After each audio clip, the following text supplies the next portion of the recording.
Oh, the amount of people who say there's no such thing as kayfabe anymore and that the internet completely exposed the business. But the truth of the matter is, the internet is actually kayfabe's greatest tool and has only worked to perpetuate it even more. As no matter what anyone tells you, the business was long exposed well before the internet was ever a thing. And the information superhighway only worked to trick an entire new generation into believing a lot of stuff that isn't true. Such as what, you might ask? Well, that's the topic of this episode, because today...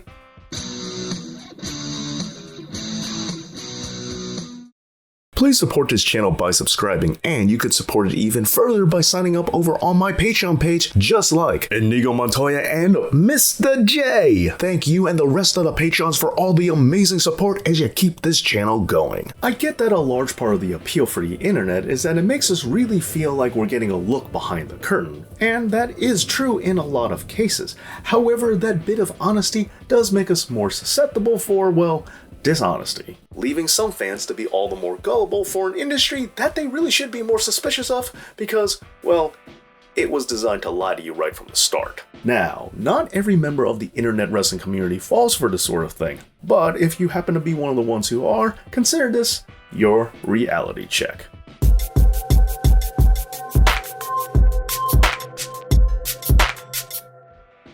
If I had to pick one thing that I feel is the biggest hook for today's marks, it would have to be that of the podcast. Because for some reason, there are marks out there who think that an internet microphone is only capable of recording the truth, completely ignoring that there are plenty of talents out there who just get a kick out of working people as often as they can. Now sure, a really good worker will be sure to pepper in some facts. That way you'll feel like everything he says is genuine. But just because he says a few things that are true, there's no guarantee that everything he says is accurate as well, especially when there are some things that contradict other things from other interviews. So whether it's a shoot interview or a podcast, or even, dare I say, a media scrum, you should be aware that you as a fan cannot and should not be certain that anything you hear is for real, because there's always the chance that it's not. How can you tell the difference? Well, you can't, and that's kind of the whole point here. And as much as this might bother you, you're going to have to make peace with the fact that as a fan, there's some things that you are never going to know the truth about for sure. And even if you were in the business, there are going to be things that you can't ever say for certain either. But for me, the biggest takeaway is that when you have someone who is known for not wanting to expose the business, and they're on a podcast telling you something, you should probably take it with a grain of salt, because there's a good chance that this old school worker is just working you old school. He's just doing it on a newer platform.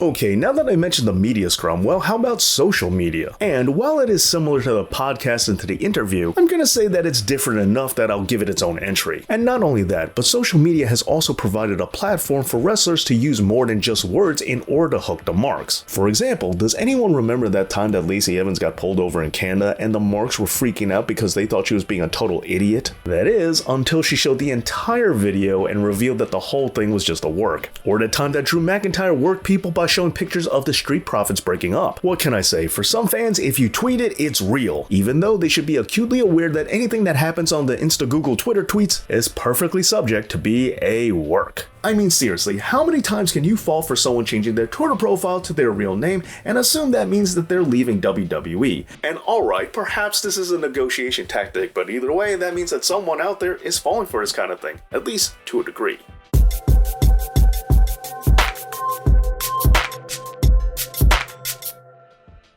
Now, having said that, many of us only hear about wrestler contract negotiations because of the dirt sheets. But that just gives us something else that we have been falling for. Okay, now this is a big one, because even though a lot of people know that the dirt sheets are wildly inaccurate and that you can't really trust everything that they say, for some reason people still do anyway. And while they might not think that they implicitly trust their sources, at the same time, no matter what inaccuracy their dirt sheet of choice says, it doesn't appear to change most fans' habits, as they keep on going to the same sources again and again, no matter how many times they get burned for it. For example, did you unfollow, stop reading, or completely disassociate yourself from anyone who told you that WWE was sold to Saudi Arabia? Or did you unfollow anyone who was constantly trying to clickbait you over whether or not CM Punk was returning, flip-flopping the whole way through just to cover both ends? Or how about the complete nonsense where people were insisting that the fans were turning on Cody Rhodes because he's guilty of not being Sami Zayn? And even though many of the Dirt Sheets defenders will try to cover this up by saying, well, they said it was reportedly, or there was a rumor that this was going to happen, that is no excuse, and quality journalism demands better. And if your retort is that this is news about professional wrestling, it doesn't have to be quality journalism, well then to you, I have to say, raise your standards, because we as fans deserve better. We as fans have been outright lied to by the Dirt Sheets, and most of the time they don't even bother printing a retraction. And there are also some truly terrible Dirt Sheets out there that are so awful I can't believe they exist and are thriving. And while they're not all bad, there's still an overwhelming amount of Dirt Sheets that are spreading disinformation and getting fans to regurgitate and repeat complete and total nonsense, which results in making most fans marks because nobody seems to know the truth to begin with, but it still doesn't stop them from talking, even though they really should. And sure, it may not be sustainable and it may not be the fun version of the wrestling news, but in an ideal world, wrestling journalists would stick to just reporting what they can confirm as facts, because facts are always better than spreading rumors.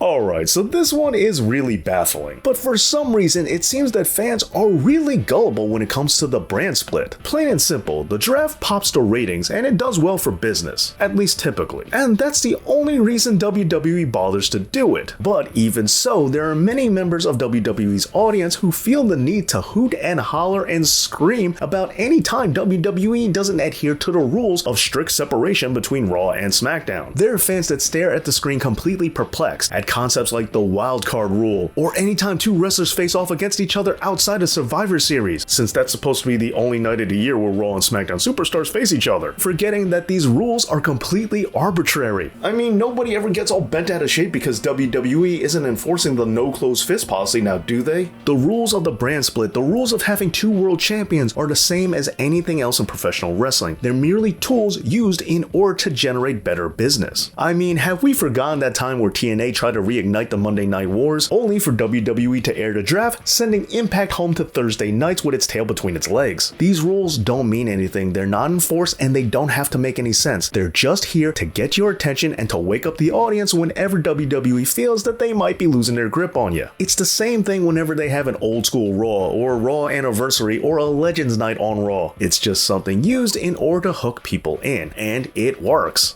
I don't know why it works, but it does. What can I say? I guess younger fans really like the brand split for some reason.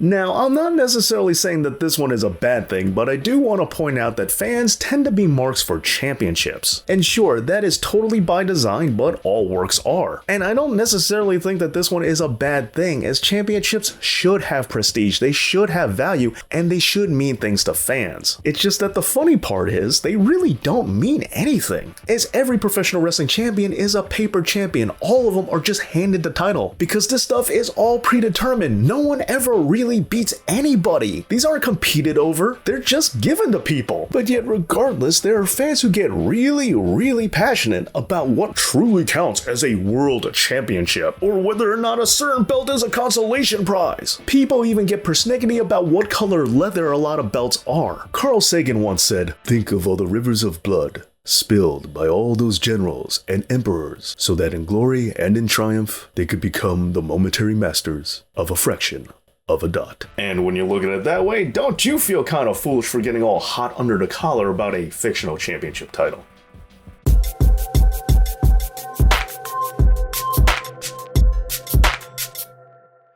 I don't understand this, but since WrestleMania, there have been fans out there who, when talking about storylines, would say that so-and-so needs to finish the story. And this doesn't just have to do with things that concern Cody Rhodes, as some people have tried to use this term to try and justify things they want, such as Sheamus being the one to take the Intercontinental title off of Gunther, for example. But the thing I don't get is, why would you quote the American Nightmare when he didn't even get to finish the story himself? And furthermore, why would you try to use his cute catchphrase as an article of reason in your argument when it's just part of a promo? There's an old saying that says, believe half of what you see and none of what you hear. Well, if it's possible, you should believe even less of what you hear if it's done in a promo. While I feel that this should go without being said, you'll be surprised how many people will quote and cite wrestlers who are clearly in character, like they were quoting the Pale Blue Dot by Carl Sagan or something. Like, oh, Cody Rhodes really wants to complete the story. It's like, why do you believe any of this? Don't you understand that people are trying to get something over? And sure, some of the best promos out there do contain a little bit of truth. And yes, sometimes people go off script on a microphone. But yet again, the point is you have no idea what's really true, no matter how much you feel like you do. And so when MJF is screaming into the camera for Tony Khan to fire him, sure, it's a great speech. But it doesn't change that it's being done by a wrestler who is, in character, holding a microphone and performing on weekly television. And so, as compelling as MJF's promo was about having ADHD, we have no idea if he really does have that. But that doesn't change that there are fans out there who think that he does, simply because of this great segment.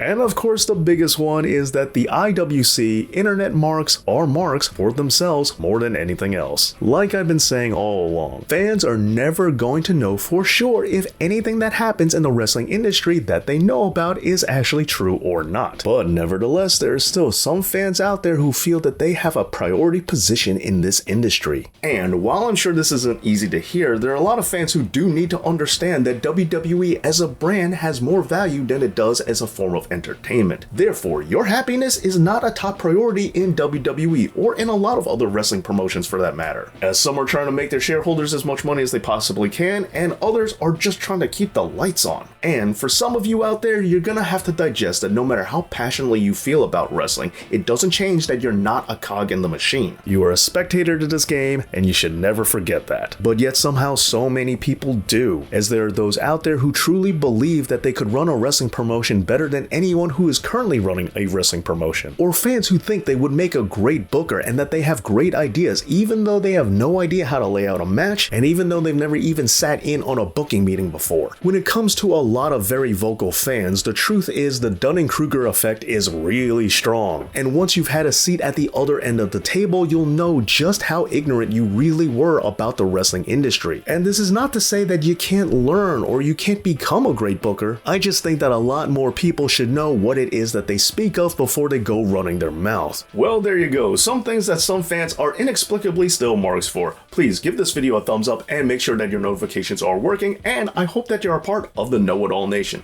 Thank you so much for watching, and thank you to my amazing Patreon supporters out there, and as always, Dave knows.